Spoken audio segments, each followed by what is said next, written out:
Good evening friends, आप सभी लोगों का मेरे यूट्यूब चैनल पर एक बार फिर से स्वागत है। लास्ट लेक्चर में हम लोगों ने moment of inertia of a solid sphere को डिस्कस किया था।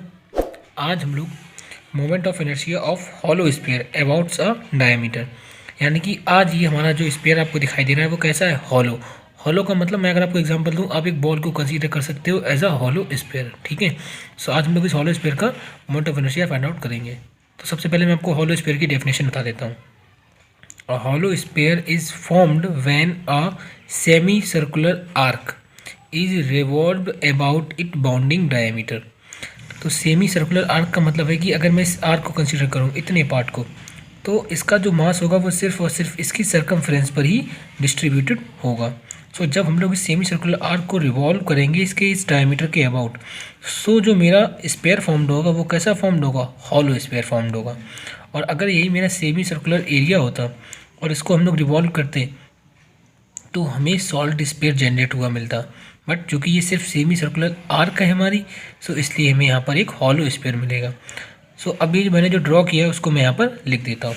Late us consider a hollow sphere of radius small a and mass capital M. Then यानी कि हमने ये मान लिया है कि हमारा ये जो हॉलो स्पेयर है इसकी रेडियस स्मॉल ए है और इसका मास कैपिटल एम है।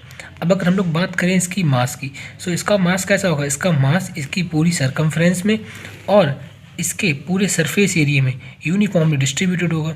सो यानी कि हम लोग यहाँ पर इसकी सरकमफ्रेंस कंसीडर ना करके इसके सरफेस एरिया को कंसीडर करेंगे। अब बात आती है सर सरफेस एरिया क्यों कंसीडर करेंगे, क्योंकि भाई इसकी सरकमफ्रेंस तो है ही है, लेकिन वो क्या है, वो एज अ 3 डायमेंशन में है।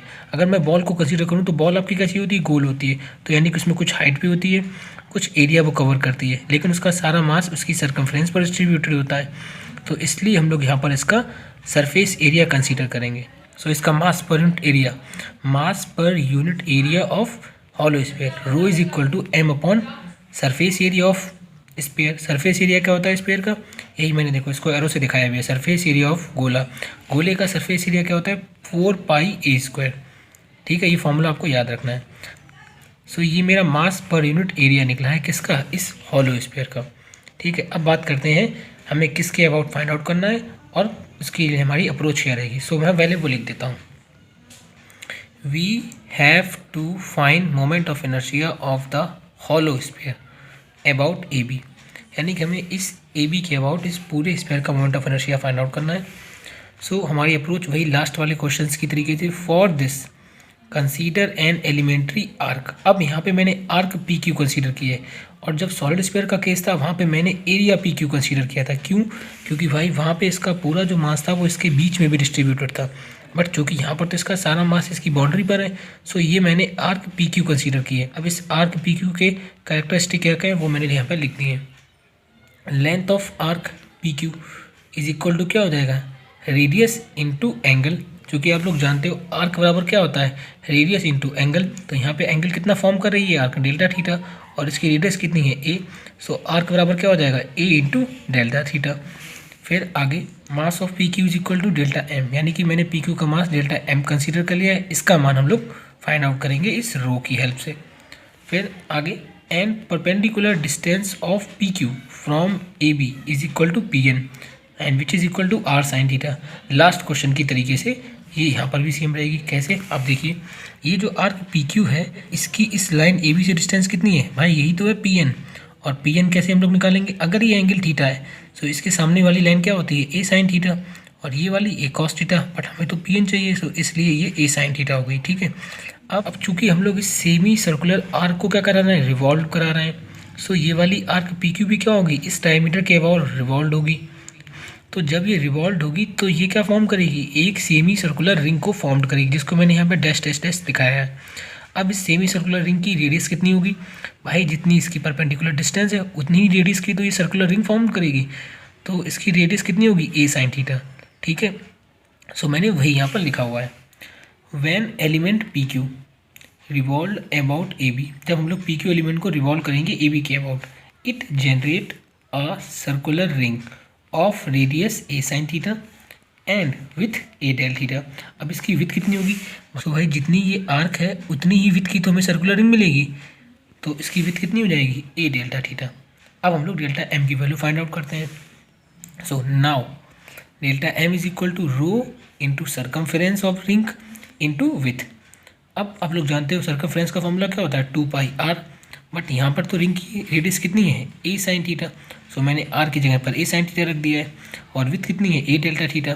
सो हमें डेल्टा m की वैल्यू कितनी मिल गई है, delta m is equal to rho 2πa²। ये a और ये मिल करके a² हो गए साइन थीटा डेल्टा थीटा। अब हमारे पास एलिमेंट्री आर्क पी क्यू का मास आ गया है, उसकी परपेंडिकुलर डिस्टेंस पहले ही से हमारे पास है r sin थीटा। सो अब हम लोग एलिमेंट्री आर्क पी क्यू का मोमेंट ऑफ इनर्शिया निकालेंगे डायमीटर ए बी के about. So moment of inertia of elementary ring about A B is equal to delta m a sin theta का square. ये perpendicular distance का मैंने square कर दिया है। So D I is equal to, ये delta m की value मैंने यहाँ से रख दी है, ठीक है। तो 2 rho πa² sin theta del theta, ये मेरी डेल्टा m की वैल्यू है, और इसका होल स्क्वायर एक्सप्लेन करेंगे तो a² sin² थीटा, ठीक है। तो इसको जब सिंप्लीफाई करेंगे तो क्या हो जाएगा, D I is equal to 2πa⁴ rho sine cube theta D theta. So ये मेरा मोमेंट ऑफ इनर्शिया निकला है इस एलिमेंट्री आर्क पी क्यू का इस डायमीटर ए बी के अबाउट। अब इसको इंटीग्रेट करके हम पूरे होलो स्फीयर का मोमेंट ऑफ इनर्शिया निकाल लेंगे। अब बात आती है सर हम लोग लिमिट कैसे लगाएंगे। तो आप लोग यहाँ पे देख रहे हो कि ये जो मेरा रिजल्ट आया है इसमें मेरा वेरिएबल क्या दिख रहा है, थीटा, यानी कि हमारा जो वेरी करेगा वो सिर्फ और सिर्फ थीटा करेगा। क्यों, क्योंकि भाई इसका जो मास है वो सिर्फ इसकी सर्कमफ्रेंस पर ही डिस्ट्रीब्यूटेड है। सो अगर इसमें थीटा को 0 से लेकर के पाई तक रिवॉल्व कर दूँ, यानी कि थीटा को मैं 0 से लेकर के पाई तक बढ़ा दूँ, सो मुझे इस पूरे सेमी सर्कुलर आर्क का मोमेंट ऑफ इनर्शिया मिल जाएगा, और हम लोग उसी को ही तो रिवॉल्व कर रहे हैं। सो फाइनली इस तरीके से हमको पूरे हॉलो स्फीयर का मोमेंट ऑफ इनर्शिया मिल जाएगा, ठीक है। तो हमारी थीटा की लिमिट क्या रहेगी, थीटा इज इक्वल टू 0 से pi. Now moment of inertia of sphere about A B is equal to single integration D I, यानी कि अब यहाँ पे सिंगल इंटीग्रेशन क्यों आया है, क्योंकि अगर आप देखो तो यहाँ पर जो हमारा वेरिएबल है वो सिर्फ एक है, थीटा, यानी कि थीटा वेरी कर रहा है, तो इसलिए हम लोग सिर्फ लिमिट थीटा में ही लगाएंगे, और D I. So I is equal to 0 से पाई, ये मैंने ऊपर बताया कि 0 से पाई लिमिट क्यों लगेगी, और ये डी आई की वैल्यू मैंने यहाँ से रख दी है। ये पूरा कांस्टेंट था, इसको मैंने बाहर निकाल लिया, 0 से pi sine cube theta D theta. अब इसको सॉल्व करने के आपके पास दो तरीके हैं, या तो आप साइन 3 थीटा के फॉर्मूले से इसकी वैल्यू ला करके रखो साइन क्यूब थीटा की यहाँ पर और उसको सॉल्व करो, या फिर एक तरीका ये है कि आप यहाँ पर डेफिनेट इंटीग्रल की प्रॉपर्टी का यूज़ करो। वो क्या कहती है कि भाई आप इस लिमिट में 2 का प्रोडक्ट कीजिए और लिमिट को आधा कर दीजिए। सो मैंने डेफिनेट इंटीग्रल की प्रॉपर्टी का यूज़ किया है इसको सॉल्व करने के लिए। तो देखते हैं, सो I is equal to 2πa⁴ रो ऐसे ही रहा, और इसमें मैंने क्या किया, 2 का प्रोडक्ट कर दिया और लिमिट आधी कर दी, sine cube theta D theta ऐसे ही रहा। अब इसको सॉल्व करने के लिए हम लोगों ने फॉर्मूला यूज़ किया है बेली फार्मूला। सो बेली फार्मूला क्या है वो मैं लास्ट लेक्चर्स में बता चुका हूँ। सो इसकी वैल्यू क्या हो जाएगी, 2/3। सो मैंने वही लिखी है, ये क्या हो गया, 2 × 2 4πa⁴ रो ऐसे ही हो गया, डॉट इस पूरे की वैल्यू कितनी हो गई, 2/3। अब मैंने क्या किया है, आई इज इक्वल टू 4πa⁴ ऐसे ही रखा, बट इस रो की वैल्यू मैंने कहाँ से रखी है, इस रो की वैल्यू मैंने ये रखी है m/4π²। सो मैंने m/4π² की वैल्यू यहाँ पर ला के रख दी है, डॉट 2/3। अब क्या हुआ, इस 4 से 4 कैंसिल आउट, पाई से पाई कैंसिल आउट, और a² से a⁻² यहाँ पर कम हो जाएंगी। सो हमारा आंसर क्या आ गया, आई इज इक्वल टू 2/3 m। चूँकि यहाँ पर 2 पावर कम हो गई हैं, सो कितनी पावर बची, 2 पावर्स। तो आई इज इक्वल टू 2/3 ma²। ये मेरा मोमेंट ऑफ इनर्शिया निकला है हॉलो स्फीयर का उसके एक डायमीटर के अबाउट।